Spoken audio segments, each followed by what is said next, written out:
Industries and IT, ENC. Thank to kindly take it over. Thank you.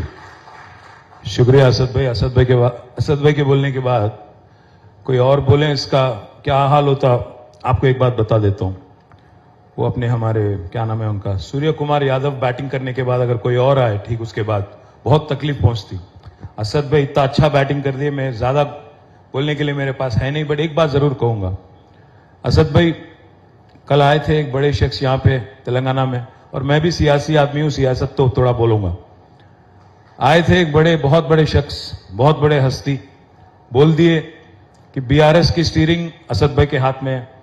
मैं आप सबसे कहना चाहता हूं, उनसे भी कहना चाहता हूं, बीआरएस की स्टीयरिंग जो है केसीआर साहब के हाथों में महफूज है, वहां पे कोई तकलीफ नहीं है। एमआईएम की स्टीयरिंग और पूरी तरह से हैदराबाद पार्लियामेंट की स्टीयरिंग असद भाई के हाथ में महफूज है। पर मसला इस बात का है कि जो बीजेपी का जो स्टीयरिंग है वो अदानी के हाथ में चले गया, प्रधानी के हाथ में है नहीं। अभी अदानी साहब चला रहे हैं बीजेपी को और एनडीए को, प्रधानी साहब बिल्कुल छोड़ दिए उसको। एक्चुअली आज हो ये रहा है हिंदुस्तान में और खास हमारे तेलंगाना में कि जिन्होंने अच्छा काम किया, जिन्होंने डिलीवर किया, जब भी यहां पे प्राइम मिनिस्टर आते हैं, कोई और लोग आते हैं, दुख इस बात की होती है कि यहां की जो तरक्की है, यहां की जो प्रोग्रेस है, आज पर कैपिटा में तेलंगाना टॉप स्टेट है हिंदुस्तान में। 28 स्टेट में से we are the top most state in India on per capita income, 3,17,000 rupees. मैं प्राइम मिनिस्टर से पूछना चाहता हूं, आप एक ऐसी राज्य बता दीजिए बीजेपी का या कांग्रेस का जिन्होंने इतना तरक्की इतना जल्दी हासिल किया। ज्यादा नहीं बोलूंगा, बट ये बात पक्का कहूंगा कि असद भाई ने जो दिल से बात कही कि इससे पहले कभी का एक बार ताने सुनने को मिलते थे कि यहां पे क्यों नहीं काम होता, क्यों नहीं आईटी टावर बनते। मैं आज आपसे वादा करता हूं असद भाई, इसको 36 महीनों में 36 मंथ्स में कंप्लीट करेंगे, आपको हैंडओवर कर देंगे। साथ ही साथ मोहम्मद अली ने कहा कि बलाला साहब के सदारत में एक डेलीगेशन चले जाए। मैं तो कहता हूं हम और असद भाई भी चलेंगे, यूएस चलेंगे, मिडिल ईस्ट चलेंगे, जहां आप चलने को कहोगे वहां चलेंगे। और मैं बात जरूर करूंगा कुछ बड़े कंपनीज का भी, माइक्रोसॉफ्ट हो, डेलॉइट हो, अमेजॉन हो, अडोबी हो, इनसे मैं भी जरूर बात करूंगा पर्सनली। और मैं वादा करता हूं I will get you some brilliant anchor for our Malakpet high tech nucleus park in the next 1 year. मैं विश्वास रखता हूं, इस बात का यकीन है मुझे कि चुन के तो वापस हम ही आएंगे। मुझे कोई इसमें कोई सेकंड ओपिनियन है ही नहीं, क्योंकि हमने काम किया, हमने पिछले 9 साल में काम किया, अमन को बरकरार रखा। और जो हैदराबाद में एक माहौल इससे पहले जो था एक तनाव वाला, वो आज नहीं है। आप एक बार सोचिएगा, कभी एक टाइम होता था हैदराबाद में गणेश चतुर्थी आया, रामनवमी आया, या कोई मिलाद या कोई और इवेंट आया, तो कहीं ना कहीं एक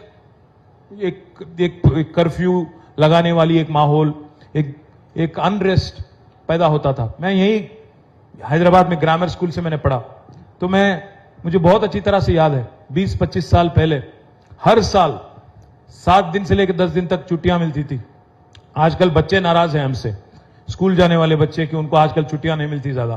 पर खुश इस बात से हम हैं कि आज Hyderabad has become a shining example for the rest of the country. आज बाकी हिंदुस्तान आप देखिए, मॉब लिंचिंग कहीं सुनने को मिलते हैं, कहीं और जगह कहीं और सुनने को मिलता है। तेलंगाना में कहीं भी पिछले 9 साल में एक भी ऐसा इंसिडेंट अगर कहीं हुआ, मैं पूछना चाहता हूं प्राइम मिनिस्टर से, मैं पूछना चाहता हूं राहुल गांधी जी से, आज तेलंगाना में ऐसी कोई माहौल है जहां एक दूसरे को आज मजहब के नाम पे लिंचिंग या मजहब के नाम पे आज डिस्क्रिमिनेशन दिखाया जाता है? ऐसी कोई माहौल है यहां पे? आज हम लोग मिलजुल के, यहां पे गणेश चतुर्थी की, गणेश इमर्शन की टाइम आई थी, तो हमारे मुसलमान भाइयों ने हैदराबाद में मिलाद का जो उनका प्रोसेशन है उसको उन्होंने पोस्टपोन किया और फैसिलिटेट किया गणेश इमर्शन का। यह है हैदराबाद की गंगा जमुना तहजीब। यह मिसाल जो आज तेलंगाना पूरी हिंदुस्तान को दिखा रही है, इसको और आगे ले जाना है, इसको और तेज, जैसा असद भाई ने कहा, तरक्की को भी आगे ले जाना है। मैं बलाला साहब का भी शुक्रिया अदा करता हूं। बलाला साहब तो एकदम हाथ धो के पीछे पड़ गए हमारे कि आपको करना ही करना है और जल्द ही करना है। मुबारकबाद बलाला साहब। मैं उम्मीद करता हूं कि आप, मोहम्मद अली और बाकी हमारे साथी, हमारे TSIC के MD साहब जल्द से जल्द इसका प्रोग्राम का शुरुआत करेंगे और 36 महीनों में, जैसा मैंने कहा, अकॉर्डिंग टू कॉन्ट्रैक्ट ये मुकम्मल भी होगा। इसका पूरा प्रोजेक्ट का अगर एक बार आपको मैं डिटेल दे दूं, 11 एकड़ में करीब 11 एकड़ में प्रोजेक्ट बन रहा है। इसमें 1.5 मिलियन स्क्वायर फुट का यहां पे बिल्डिंग बनेंगी, ऑलमोस्ट 15 लाख स्क्वायर फीट, जिसमें 5.5 लाख तक आपको आईटी स्पेस होगा, बाकी नॉन आईटी होगा। तो इसमें अल्टीमेटली हम उम्मीद करते हैं 20 से लेकर 25,000 बच्चों को यहां पे रोजगार मिलेगा आईटी में। और मैं एक और वादा भी कर रहा हूं, आपने पूछा नहीं फिर भी कर रहा हूं, यहां पे आगे अगर आप देखेंगे एलएनटी का जगह है, उससे आगे आपका मेट्रो का स्टेशन भी ज्यादा दूर नहीं है। जैसा हमने हाईटेक सिटी में बनाया, मेट्रो से लेकर आईटी पार्क तक एक स्काई वॉक भी वहां पे बनाया, यहां पे भी जरूर बनाएंगे। और बच्चों को आने जाने में भी आपको बाय रोड आने की जरूरत नहीं है, आप मेट्रो में आ सकते हैं। और मैं असद भाई से भी वादा करता हूं और ओल्ड सिटी के हमारे भाइयों से भी वादा करता हूं, आज जो आप देख रहे हैं ये ट्रेलर है, पिक्चर अभी बाकी है और काम बाकी है। मूसी का भी काम करना है, मूसी ब्यूटिफिकेशन करना है, साथ ही साथ एक एक्सप्रेसवे बनाना है, वेस्टर्न पार्ट ऑफ ओआरआर से लेकर ईस्टर्न पार्ट ऑफ ओआरआर तक 55 किलोमीटर का एक शानदार एक्सप्रेसवे बनाएंगे, अगली टर्म में आप देखेंगे। साथ ही साथ 415 किलोमीटर की मेट्रो बनाने की बात हो रही है हमारी ओल्ड सिटी मेट्रो के साथ साथ। बाकी आज हम ले जाना चाहते हैं मेट्रो करीब पेद्दंबरपेट तक, मलकपेट से आगे होते हुए पूरी तरह से दिलसुख नगर से होते हुए हयात नगर से होते हुए सीधा जाएंगे पेद्दंबरपेट, और हर तरफ हैदराबाद में मेट्रो कनेक्टिविटी इंप्रूव करने की कोशिश अगले टर्म में जरूर करेंगे। पिछले 2 टर्म में हमने काम किया था, बिजली की सहूलत बेहतर करने के लिए हमने काम किया। जो 7,000 मेगावाट की बिजली थी कैपेसिटी इंस्टॉल्ड, उसको हमने करीब 24,000 मेगावाट तक पूरी तरह से हमने इन्वेस्ट करके 24,000 मेगावाट का एक्सपेंशन हमने किया। साथ ही साथ पानी का सहूलत, पीने की पानी हो या इरिगेशन, खेती के लिए जो चाहिए पानी, उसमें हमने ज्यादा फोकस किया।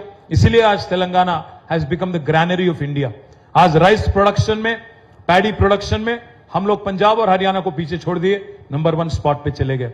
हम गए थे उनके पास, पीयूष गोयल जी के पास, कि भाई आप राइस खरीदो, तो उनको समझ नहीं आया। उनको हमने कहा कि 2014 में यहां से करीब 70 लाख मेट्रिक टन का पैडी निकलता था, आज 3.5 करोड़ टन का मेट्रिक टन का पैडी निकल रहा है। उनको समझ नहीं आया।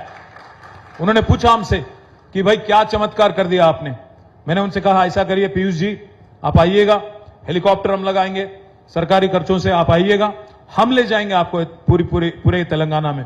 आज दुनिया का प्राइम मिनिस्टर बोलते हैं वोकल फॉर लोकल, बट जब यहां पे आते हैं तेलंगाना, उनको दिखता नहीं है कि महबूब नगर में जो आज हमने बनाया पालामुरु रंगारेड्डी लिफ्ट इरिगेशन प्रोजेक्ट, जिसमें दुनिया के सबसे मोस्ट पावरफुल पंप हाउस लगे हैं, 145 मेगावाट वाले पंप हाउस लगे हैं, पंप लगे हैं, वो दिखता नहीं उनको।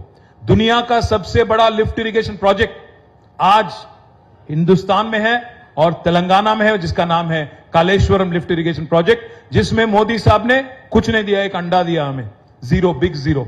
और हमने, हमारी गवर्नमेंट ने केसीआर साहब के लीडरशिप में आज हमने प्रोजेक्ट बना दिया। ये पूरा फोकस हमने जो पिछले 2 टर्म में इरिगेशन पे, एग्रीकल्चर पे, रूरल डेवलपमेंट पे और पावर सेक्टर पे ज्यादा जो पैसा हमने खर्च किया, उसका आज रिजल्ट दिख रहा है। Telangana has become a prosperous state in the country, we are the state with the highest per capita. IT की भी आज बहुत अच्छी ग्रोथ है। अभी असद भाई कह रहे थे, मैं आप सभी को एक बात बताना चाहता हूं, ये शायद आपको बात सुन के थोड़ा ताजुब भी होगा। पिछले 2 साल, last 2 years, we have crossed Bangalore in technology jobs creation in India. We are now the leader. Last year, 33% of the total technology jobs in India came from Hyderabad. This is not my report, this is NASSCOM report. और दूसरी बात, इस साल और भी खुशी की बात है, पिछले साल 33% था हैदराबाद का शेयर, इस साल 44% है। पूरे हिंदुस्तान में जो टेक्नोलॉजी जॉब्स है, 44% jobs are coming from Hyderabad. पर हमने ये सोचा कि एक आईटी ग्रोथ एक ही जगह नहीं होना चाहिए, ग्रोथ होना चाहिए डिस्पर्शन में। इसीलिए हमने चालू किया उप्पल में, एक कोम्पल्ली में, और यहां पे आज मलकपेट में भी एक आईटी टावर आ रही है, जो 700 करोड़ के साथ बनेगा। ये 700 करोड़, इसमें पैसा लगने वाला है। जैसा मैंने कहा 1.5 मिलियन स्क्वायर फुट, मतलब 15 लाख स्क्वायर फुट का बिल्डिंग बनेगा और शानदार बिल्डिंग बनेगा। मैं उम्मीद करता हूं मोहम्मद कि आप काम टाइमली करेंगे, और मैं पूरी तरह से आपको आज यकीन दिलाता हूं कि मैं खुद चलूंगा, बलाला भी चलेंगे हमारे साथ, असद भाई भी आएंगे, हुकूमत तो बनना ही बनना है, लोगों का आशीर्वाद जरूर मिलेगा, हमें उम्मीद है।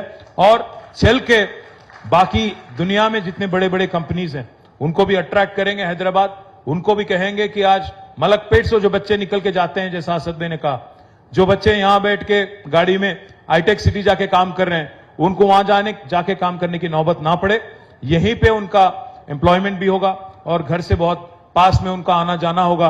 उम्मीद करता हूं कि 36 महीनों में ये कंप्लीट करके एक गिफ्ट के नाते, मुझे याद है बचपन में हम लोग जब यहां आते थे मलकपेट की तरफ, सबसे बड़ी इमारत थी वो मलकपेट टीवी टावर।